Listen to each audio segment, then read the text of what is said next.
and welcome to this edition of the Parley by the Hindu.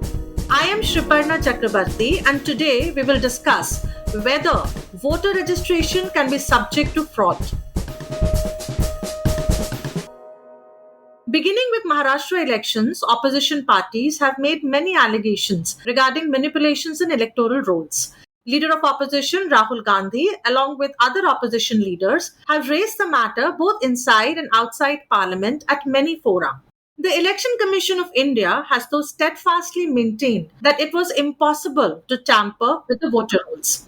To discuss this very important issue, we have with us Mr. Praveen Chakravarti, head of the Congress's Data Analytics Department, who has studied this matter in detail, and Rangarajan R., former IS officer, constitutional expert, and author.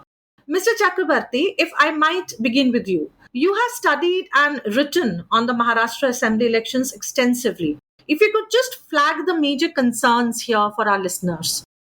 Yes, thank you. I think the main issue that the Congress party and the leader of the opposition, Mr. Rahul Gandhi, have raised about the Maharashtra 2024 Vidhan Sabha elections is this. There was an abnormal, sudden, and almost unexplainable increase in the number of electors and voters for the Vidhan Sabha election. And by that, we mean this is first and foremost, we must understand that this is an absolutely a statistical outlier or an anomaly. To give you some context, the Vidhan Sabha election in Maharashtra was held just 6 months after the Lok Sabha election in Maharashtra. So there were a group of people that went and voted in Maharashtra for the Lok Sabha election. Now, you would expect 6 months later, yes, there may be some more voters that would come out in for the state election. There may be more interest, a little bit more interest. So there'll be maybe some increase. What we found was there was an alarming increase of more than 40 lakh voters in just 5 months. And let me give you that context. See, it's not the number 40 lakh in absolute terms that is significant. In the previous 5 years, remember, every 5 years, Maharashtra goes through this cycle. In May, it has Lok Sabha elections. In November, October, or November, it has Vidhan Sabha election. So, in the previous 5 years, the total number of net new voters added in Maharashtra was only 32 lakhs. Is that even logical? Does it? I mean, it defies common sense to say that suddenly in 6 months more voters came and registered.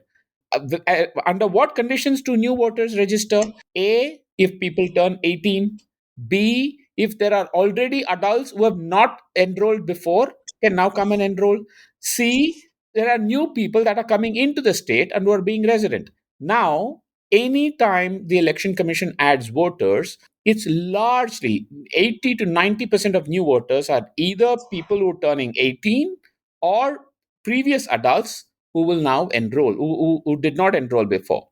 Then how does one explain this massive 40 lakh increase in 5 months? Did so many people celebrate their 18th birthday in the 5 months in Maharashtra? Did people fall out of trees? Where did all these people come from? That they were all in hiding for the last 5 years. So it's just an absolutely absurd increase. So our questions are very simple. Who are these new voters? Where do they come from? How did they enroll as voters? What documents were checked? Did you verify them? These are the questions. Right. Mr. Rangarajan, you must have read or, as Mr. Chakrabarti explained, what are your views on this, this increase, or is it normal? Can it happen?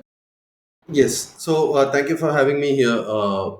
I just will begin by breaking down the issues around the election commission. Just bear me for a minute into three broad categories, right? Or three main aspects which we need to look into. One is the appointment process, the scheduling of elections, the action taken by the election commission on the model code of conduct during electioneering. That is one issue which has plagued the election commission, so to speak.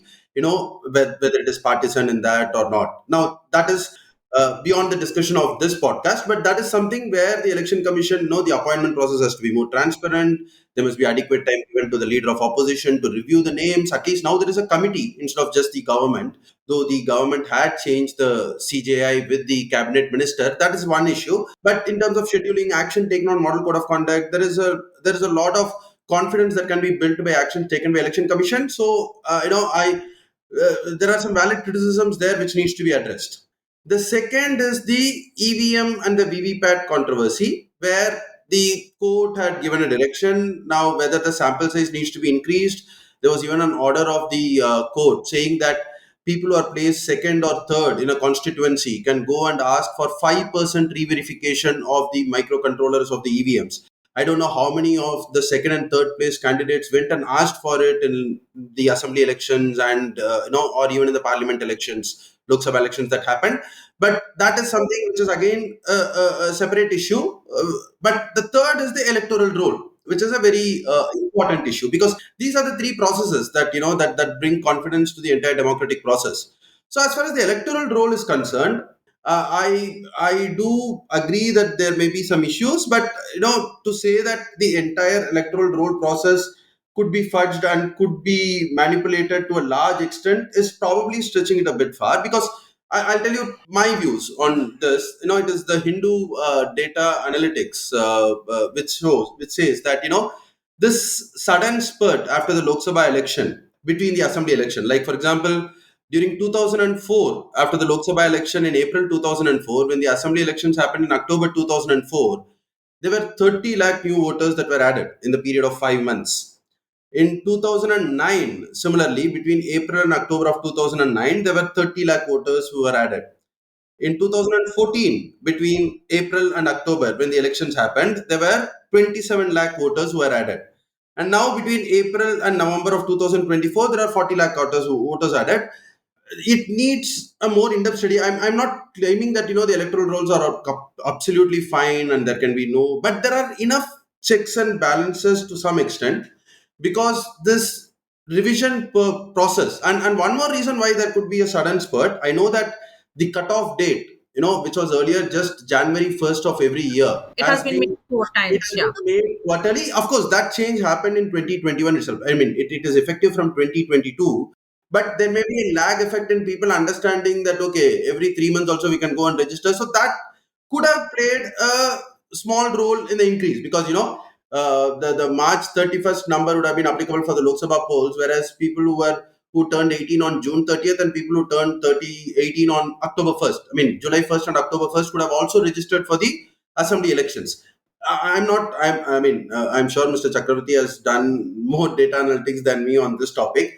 But as a person who has worked in the civil service, who has conducted elections while working in the civil service, and also somebody who closely follows these actions, I'm not for a minute saying that everything is hunky dory and everything is perfect and there is no reform that is required. There's a lot of reform required, but the issue is, and what is the way forward. Now we know that, okay, let's say there is an issue. What is the way forward?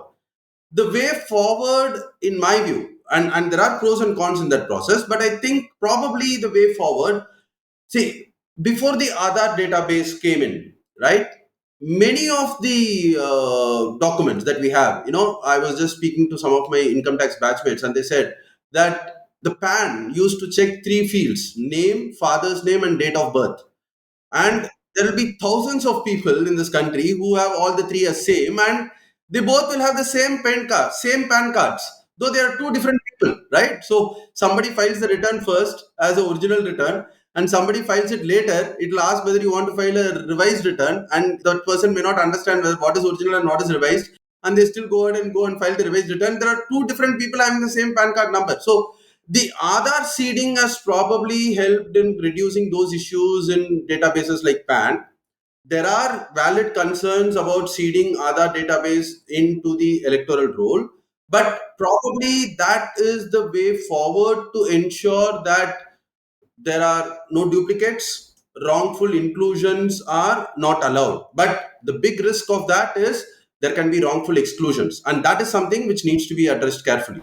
Yeah, so the ACI has also said that they are moving forward with the Aadhaar seeding. Now, Mr. Chakravarti, before I ask you to respond, I just have one point that the Election Commission has always responded that it is nearly impossible to tamper with the electoral rolls. It has also said that there is an appeal process, and which the Congress party has made very little use of even during Maharashtra elections. So, what is your response to that? I think there was just one appeal which went up to the final district magistrate or something in Maharashtra. See, I think you have to bear with me. I think there's a lot of conceptual misunderstanding around this issue, and going to speak as a data scientist. The greatest disservice to this debate has been done by the Hindus' so-called data analytics team, and they forget. I don't think they understand. I think people should understand that data has to be observed in a context. Now, Mr. Rangarajan rightly pointed out some figures for 2004, 9, 14. He said in 2004, in the 5 months, there were 30 lakhs. In 2009, there were 30 lakhs. 2014, 27 lakhs. 2019, 11 lakhs. 2024, suddenly 40 lakhs. What he did not mention is what was the context of this 40 lakhs. In 2004, when there were 30 lakh voters added in the 5 months between Lok Sabha and Vidhan Sabha, do you know how many voters were added in the previous 5 years? 61 lakhs. 61 lakhs. Twice. In 2009, when there were 30 lakh voters added in the 5 months, do you know how many voters were added in the previous 5 years? 70 lakhs. In 2014, when 27 lakh new voters were added in the 5 months, do you know how many voters were added in the previous 5 years? 48 lakhs. This is like saying $100 in 100 rupees in 2004 is the same as 100 rupees in 2024. This is where the Hindus data analytics team needs to be schooled. So, what the statistical anomaly here that I'm pointing out is not the 40 lakh. How do you, I mean, do you think logically?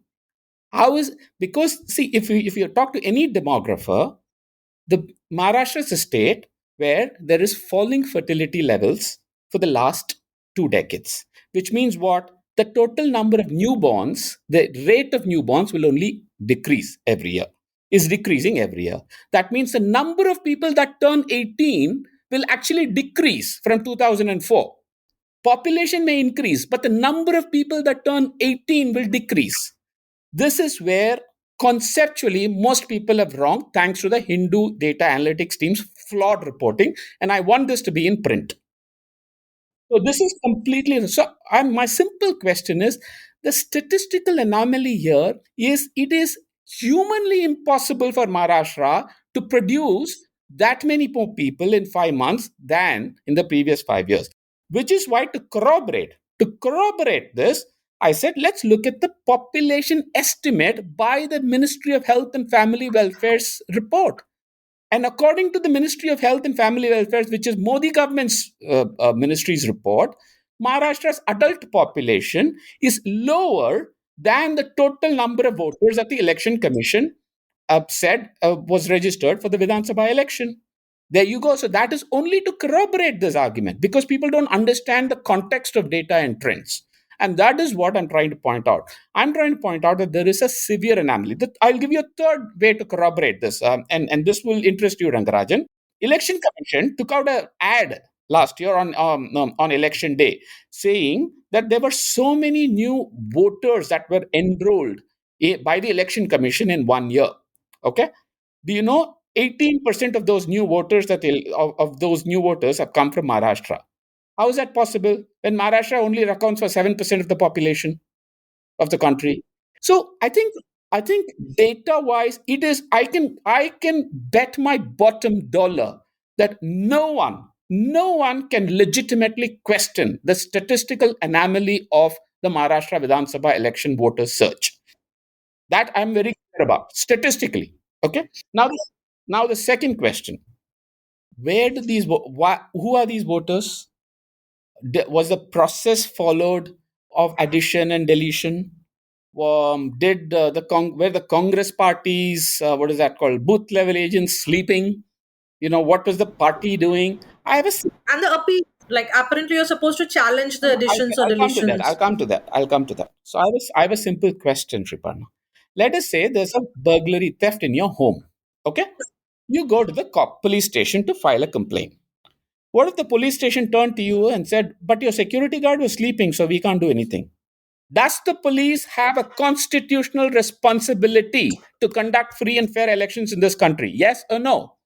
Whether a political party's organization was sleeping or not sleeping, does the Election Commission of India have a if not, if all the responsibilities outsourced to the political parties, why have an independent constitutional body? So it's exactly like the cops telling you, oh, your security guard was sleeping. Of course, if your security guard was awake, maybe the theft would not have happened. I'm not denying that at all. I'm not denying that the Congress Party's organization could perhaps have been more alert, could perhaps have been more, especially given the scale of the increase in voters. I'm the first to admit that.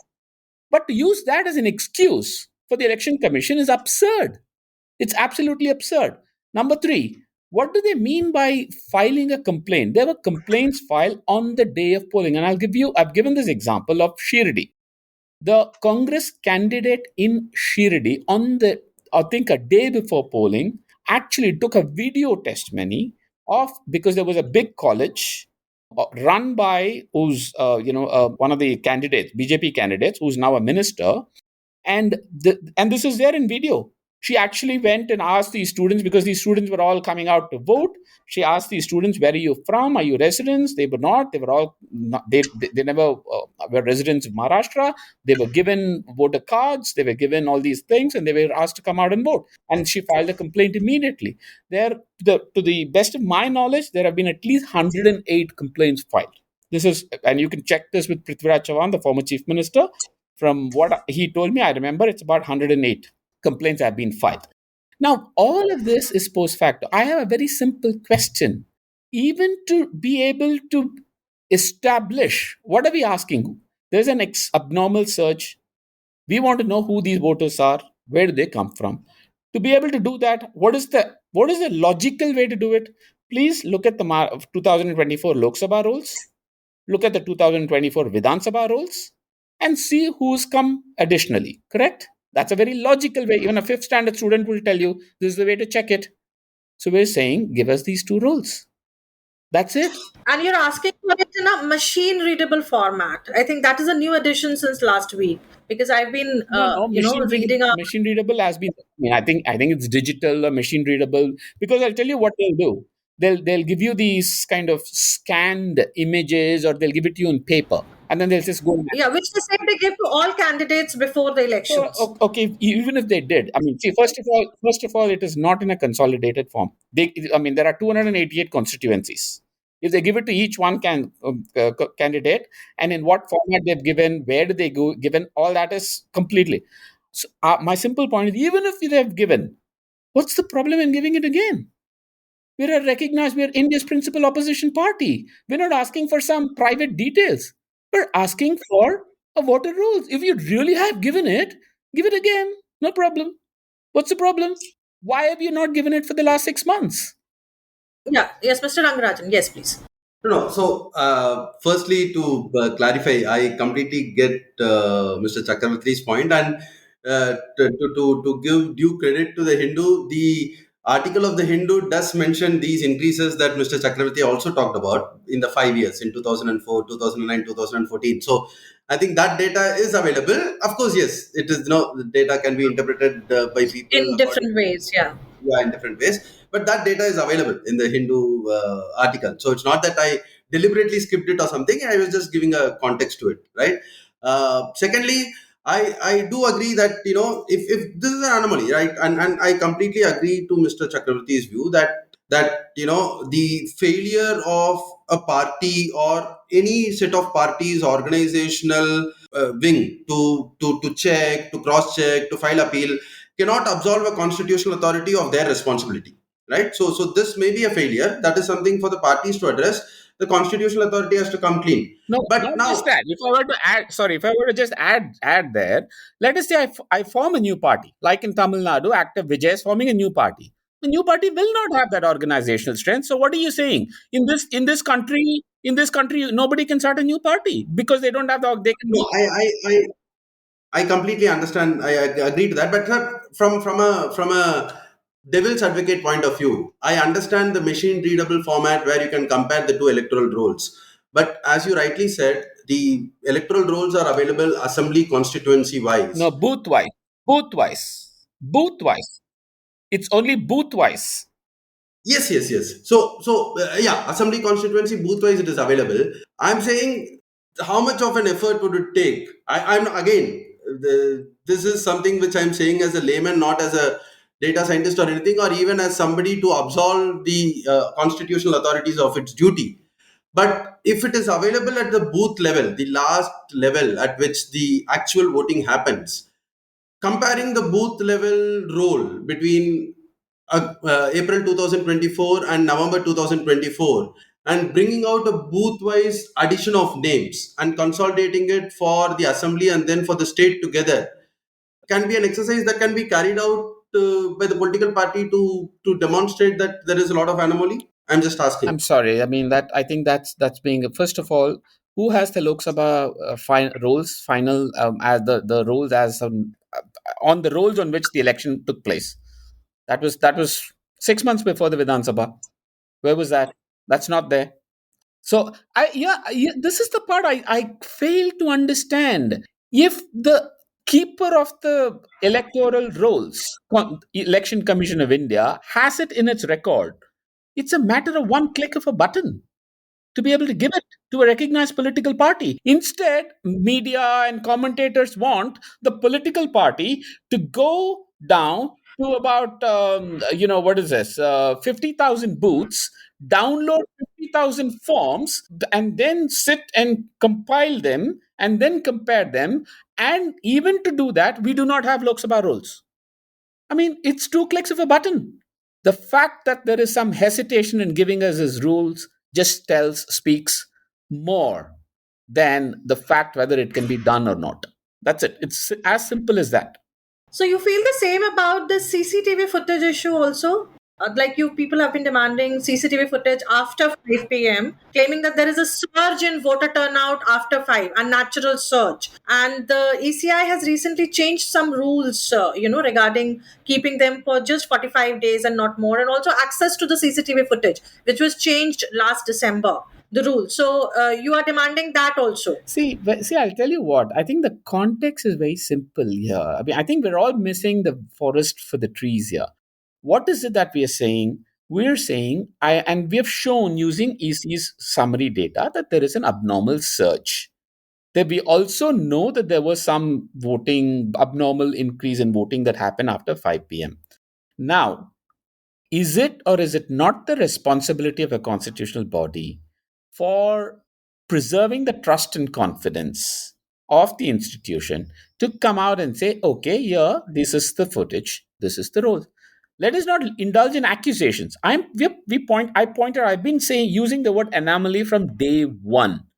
I never use the word rigging or whatever other manipulation. But the LOP has written about rigging. He has said it was an industrial scale rigging. Because it at this point in time, it's been 7 months. My first letter, I can tell you, on December 2nd, I was in a delegation when we met the then chief election commissioner. And I pointed out, and I said there are 155 constituencies in Maharashtra out of the 288 where there are more voters in 5 months than in the previous 5 years. That is extremely rare and unique. To give you a context, there were only 30 such constituencies in 2019, and there were only 22 such constituencies in 2014. So anyone with half a brain would understand that this is an anomaly. So then all I said was, please give us the rules. That was December 2nd, 2024. Now we are sitting in June. The LOP wrote his article in June 2025. If so, what are we supposed to think? In 6 months, I mean, it's two clicks of a button. Instead, we get these lectures about, oh, booth level agent, what were your parties organized, booth level agents doing? This is the Form 7 and the Form 6, and this is how we will add, and this is the process for deletion, and this and that, and all this obfuscation, and calling all you folks in the media, telling you all this and that. And what's all this? And every time we raise a question, it's the BJP leaders that are responding. We never ask the BJP. We're only asking the Election Commission of India. Right, right. But going forward, like Mr. Rangarajan mentioned, that Aadhaar seeding is one of the ways where we can, ensure the purity of the rolls. But also, the ECI has yesterday given a very important instruction. They're saying that beginning with Bihar, they will do a intensive revision of electoral rolls across the country, which will entail, if you're not registered as a voter till 2003, you will have to give proof of your, that you can be added as a voter, right? So, what are your views on this? Both of you, I will, whoever wants to take it first. And will it help? Will this help in cleaning up the voter rolls and ensuring future practices in place? I can tell you, I just convened a meeting of the Congress Party's Eagle group today, and we did discuss this. We've also drafted a response to the Election Commission for their letter first, and then we also discussed the special intensive revision, SIR as it's called in Bihar. Yeah. So now, first, let me address the Aadhaar issue. In fact, we have the Eagle Group on behalf of the Congress Party is on record welcoming the Election Commission's efforts to seed voter rolls with Aadhaar. So we absolutely do want clean, deduplicated voter rolls. And so that is why I said we are not interested in just accusations. We actually want to strengthen the processes. That's as far as Aadhaar is concerned. The second is the SIR for Bihar. First, I think it is very, very clear that it's a clear and tacit admission by the Election Commission under the new Chief Election Commissioner, Mr. Gyanesh Kumar, that all is not well with our electoral rolls. I think that's the first lesson there. Second, the second is this the right way to clean up? If okay, clearly they have admitted that all is not well with our electoral rolls. Then the question is how do we clean it up? Is this the right way to clean it up? Which means, ever since 2003, whoever's registered as voters, all that is now void and blank. Now, we are not sure that this is the most robust way to clean the voter rolls, because this is as good as going back and saying we are almost rendering the last 20 years of voter roll revisions defunct, and we're just going to start fresh again. Yeah. So just to yeah Yes, just to Mr. Rangarajan. yeah. So regarding the Aadhaar linking, I am also in favor of linking the Aadhaar, and I'm quite surprised by the fact that when this Aadhaar linking was again started in 2021, but in order to avoid the legal tangles, the Election Commission in September 2023 went and submitted to the Supreme Court that no, it is not mandatory. We are keeping it only voluntary, though the forms have not been changed. I think this dilly dallying should go. I think it is for a government or a state function of conducting elections, and I think it will satisfy the test of proportionality. This Aadhaar seeding, the test of proportionality, whether it is the best way, whether there can be an alternate way, and whether it is disproportional. I think it is probably the best way that we have as of now. There is no better way, and I don't think it is disproportional to do that. I think the Election Commission should go and tell confidently in the Supreme Court that we will do a proper exercise of this, but this is required for ensuring that the democratic process is robust. Number one. But I do agree with Mr. Chakravarti that, see, again, this is, I wouldn't want to take a political stand here, but yeah, when the electoral rolls, there is an abnormal increase.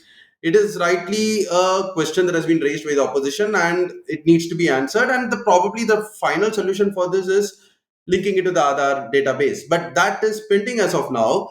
And so now the Election Commission is making another exercise to see that there are no wrongful inclusions or wrongful exclusions. But that exercise, I think, it can be misused by political parties, by the state machinery, by the government machinery. There can be allegations of wrongful exclusions or wrongful inclusions in this process as well. So I think while it is the responsibility of the constitutional authority to do it, I'm not denying that. But I think now, based on past experience, all the opposition parties, not just the opposition parties, all the parties in the state should be very watchful about this exercise, and I think should ensure that there are not many great anomalies in this exercise while doing this. I think that is the best way to ensure that the electoral rolls are robust, at least for the Bihar elections. I agree with Mr. Rangarajan. I think more than the SIR and Aadhaar seeding would have been a more preferred solution for this problem, because see, I any time we say, oh, the robustness of India's electoral process will depend on the political parties and the competitive nature of political parties to keep it in check, then we're running into problems, because we know it's not a level playing field when it comes to the political marketplace. So when there is a clear government solution already in the form of Aadhaar, the SIR does run the risk of exclusion. Mr. Rangarajan is absolutely right, and I agree with him. So, and I think perhaps an Aadhaar based cleaning up of Bihar's voter rolls is preferred to this sort of SIR. Okay, which in itself is a huge exercise, that IR house to house. Yeah, but we welcome cleaning of the rolls. That is for sure. Yeah, and the Aadhaar seeding probably cannot happen in the next 3 months. So the SIR is the available mechanism that the election commission has proposed, and I think we should make that work as much as possible. And for that, all the parties should put in their best effort. Right. On this note, I think we can go on and on about this very interesting subject, but I think we'll end it. Thank you both for joining us today at the Hindu, and really looking forward to engaging again. Thank you. Thank you. Thank you.